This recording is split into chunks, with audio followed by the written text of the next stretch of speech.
We are held accountable for honoring our truth. What may be true for one, may not be true for another. Yet, regardless of anyone else's truth may be, we are responsible for honoring what is true for us. An example is a person who is in a job that they do not like. Their boss humiliates and embarrasses them in front of the other employees. Their bosses also tries to make unwanted inappropriate advances towards them and other employees. Their co-workers think that everyone are punks and there is manipulation everywhere. And to top it off, they don't even like the work that they are doing.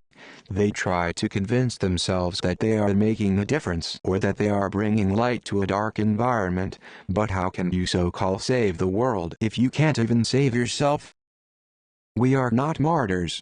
We are not here to try and collapse old systems. The 3D and its systems are already collapsing. Meaning, justifying why we are not honoring ourselves is no longer valid.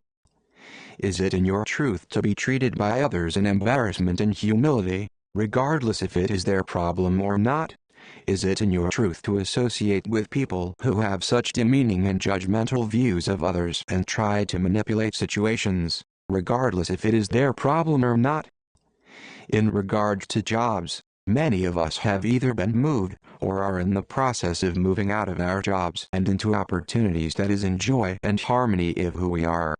However, to fully step into these paths, we must honor ourselves, for if we honor ourselves, we are aligned in love.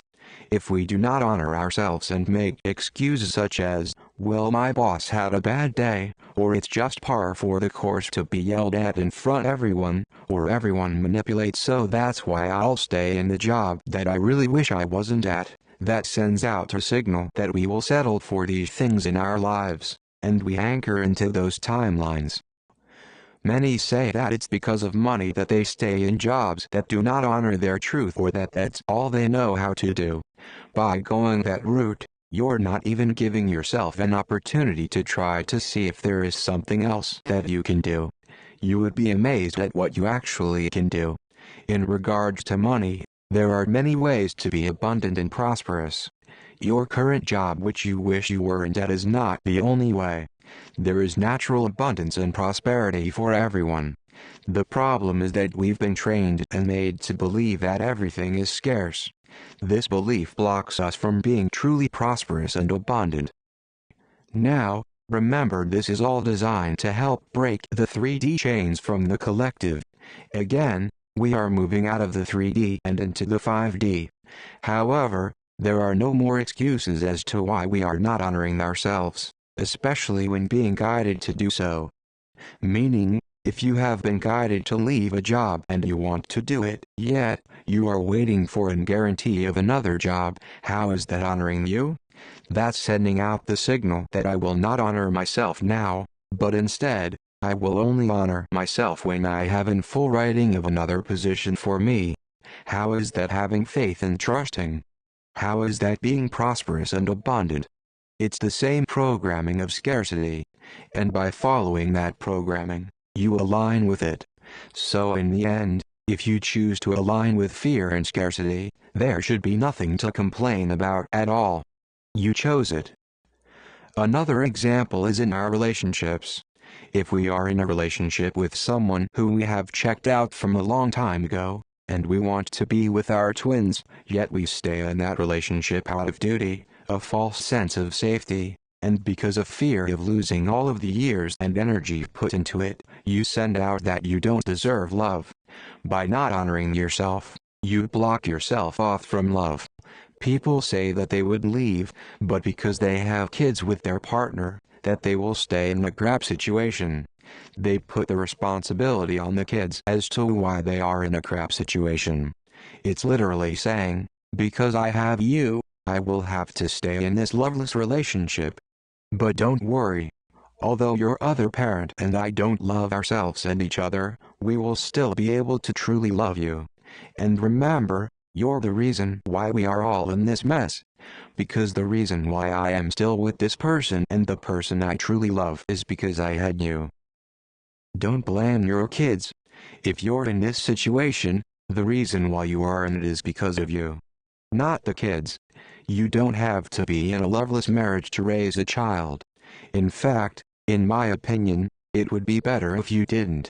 At least by honoring yourself and choosing to not stay in a loveless marriage. Yet, being upfront and honest and compassionate with your child, and letting them know that there's nothing wrong with it, you give the child a better upbringing than a facade of a crap marriage and household.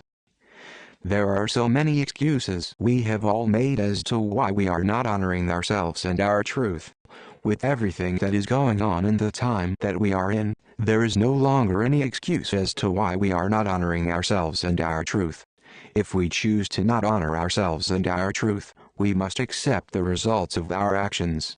If we choose to stay 3D, we must accept the results of our actions. We are being held accountable and responsible for honoring ourselves and our truth. It is that leap of faith, that taking a chance with no guarantee, that you get your guarantee. Your guarantee isn't the 3D illusion. Your guarantee is life. It's love, source, God, goddess, whatever term you want to use. Your guarantee is you. By honoring yourself in all areas of your life, you receive your abundance and prosperity. Honoring yourself is the key. Honoring yourself is loving yourself. When you love yourself, the 3D reflection will show love to you. If you go out in nature and watch the birds, you will see that the birds are always taken care of. They fly, sing, and go about their day. But regardless of what happens, they are always taken care of. Just like the birds, we are taken care of and protected. Especially now. Work with your guides and stay clear. Don't make rash actions out of fear. Make actions that honor you and your truth, be it your union, your mission, etc. Take care everyone. Brandon.